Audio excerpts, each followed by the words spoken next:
Welcome to Pilates with Kendra. We're going to do a little bit of basics today just around Pilates breathing and about engaging your core. So I'm going to get you to lie on down on your back, but these movements you can do in side lying, standing should mimic your daily postural position. Okay, so it's not as if we're changing alignment to suit whichever position you're in.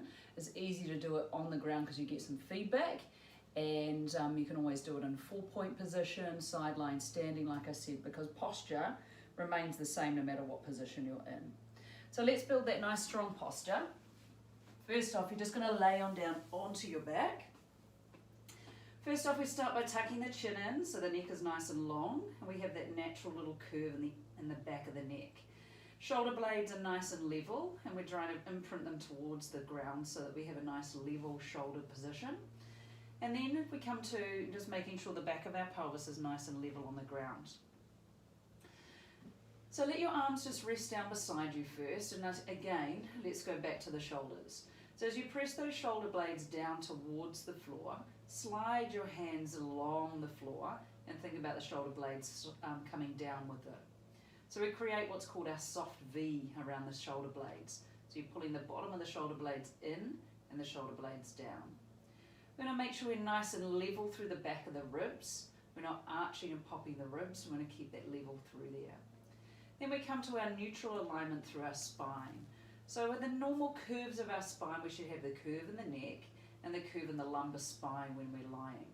So to find that natural or neutral spine, so we call it, you can just make sure that your pelvis, first off you flatten your back into the floor, and you'll notice that your whole back imprints towards the ground. There's no space. And then if you rock your pelvis slightly forwards, there's a lot of space under that back. Okay, we want to find the point in between where our neutral alignment lies. So roughly it's where the sacrum is grounded. That's the triangular position at the back of the pelvis between the gluteal folds. Or you can go with the hip bones in front and the pubic bone, because you can palpate it. Now if you rest your heels of your hands on the bony bits of the hips in front and the fingertips towards the pubic bone, ideally it'd be nice to have a flat plane there. So you could place a glass of water there and it would sit level. But from here, if we go back to our flat back with our hands here, you'll notice your pubic bone tips to the ceiling and the hip bones roll to the floor. And then as you reverse the other way, arching the back, your hip bones lift off and the pubic bone dips. So we want to find that neutral alignment with our spine rest level. Now, for some of us that might be a little bit flatter than that even. Okay, it depends on that natural curve in your spine.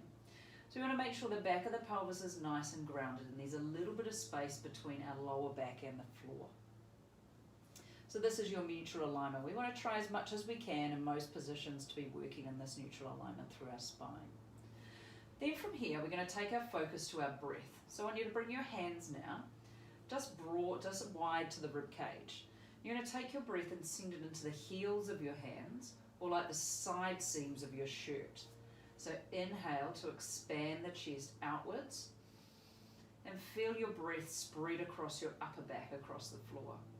And as we breathe out, we exhale slowly out the mouth, like we're blowing out gently through a straw.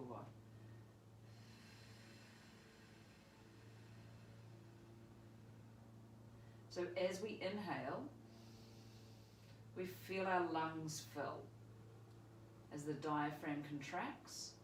And as we breathe out, we exhale slowly and feel the rib cage draw in and down as our diaphragm relaxes. So that's your active breath. So with your breath, you're thinking about drawing the breath down deep into the base of the lungs and wide, staying relaxed through the rest of the neck and shoulders, so we're not breathing into the chest, okay, not too high. We want to make sure we're spreading that breath down and deep and wide. And then from here, we're going to connect with our core.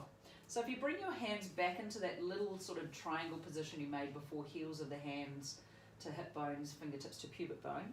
If you just bring your fingertips just inside that little triangle and press downwards with your fingers, then do a little cough for me.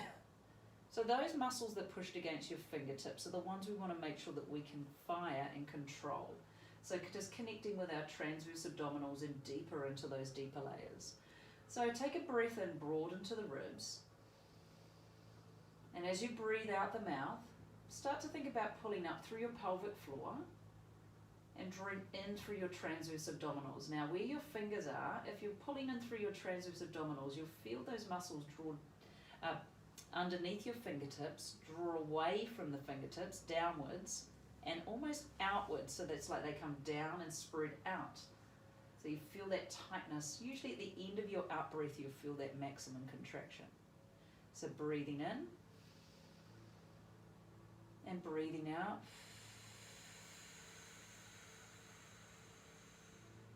Now as you continue that out breath, you're still engaging through the transverse abdominals and letting that last of that out breath draw the rib cage in. So if you think about, let's have a quick digression. If we think about our pelvic floor, so pelvic floor, if we think from the pubic bone at the front to the coccyx at the back, your tailbone, and then your two sit bones either side. So a good way I tend to teach this is if you're seated on a yoga block or a foam roller, or something that can give you a bit of feedback. The firmer kind of the better. And if you're on a foam roller or a yoga block, you're going to gently just tip the pelvis forward a little bit so you can feel the weight of the pubic bone and the tailbone on the block. And then side to side, if you wiggle, you can feel your sit bones. Okay, so I want you to visualize that you've got a handkerchief. And it's going to be attached to all 4 points. So the pubic bone, the tailbone, and either side of the sit bones. So each corner, I want you to take a breath in, and the handkerchief is just lying flat and relaxed. And as you breathe out, you're going to pick it up from the center as if drawing up through the vagina, and keep just naturally, just slowly engaging, lifting it in and upwards. That's it. And then as you inhale, you let go gently, and that handkerchief just goes flat again. Then we're drawing in. As we exhale, lifting up through this, like we're picking up that handkerchief, and then slowly releasing back down. So we want to make sure that when we're working with pelvic floor, we gently can engage and we can gently relax. It's not a matter of just sort of engaging and dropping, okay? You know, make sure that we gradually, that we have control over each stage as we're lifting and then releasing back down. So that's one analogy you can think of it. Another way is thinking of like you're trying to pick up a blueberry with your vagina. And then what we want to do, because that's only just going to get sort of the urethra and vagina engaging, we want to make sure that we're also using the back of the pelvic floor as well. So a great analogy I heard recently was using thinking like a lasso that is attached to the front of your pubic bone, and then it makes its way round. So if you think it's attached on one side, it goes around the back of the anus and then back up and inserts back up onto the other side of the pubic bone. So if you take a breath in, as we breathe out, we're going to pick up our blueberry through the vagina, and you're going to think about lassoing, so the anus towards, like you're trying to draw in closer. So we're getting that sense of lifting in and up, and then releasing back down. So the most important thing is making sure that you are slowly engaging, slowly releasing. Nice work. Now you've got that pelvic floor firing okay, and that just takes a little bit of time. You've got to make sure that you're working in conjunction with your breath as we engage. So we think of our torso like a cylinder. Our diaphragm is at the top of the cylinder, and your pelvic floor is at the bottom. So as we inhale, we think of that cylinder filling up like a balloon. So we inhale, everything fills up, the pelvic floor is relaxed, the diaphragm is contracting, and as we exhale, we're engaging up through the pelvic floor as the diaphragm gently relaxes back down.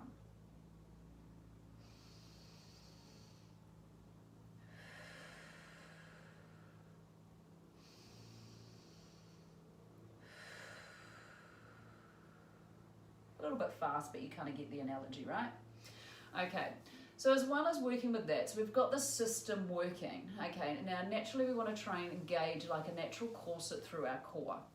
So we've got the pulling up of the pelvic floor on our exhalation, as well as drawing the abdominals in. So sometimes you hear it cued as draw the navel to the spine, but a better term is thinking about you're drawing those abdominals in, and you're continually feeling that wrap of the transverse abdominals. Because the transverse abdominals aren't just a lower abdominal movement. They start from the back and insert all the way through into the front, and they're divided by that linear elbow in the middle. So as we take our breath in, we feel our waistline expand, and as we breathe out, you're feeling those muscles draw in and tighten. The end of that out breath, the rib cage is engaging naturally in and down to flatten out through the abdominals as well.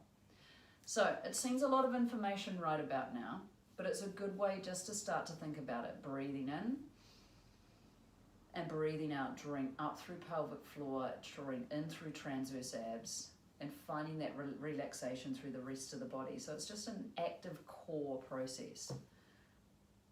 Nice work, guys.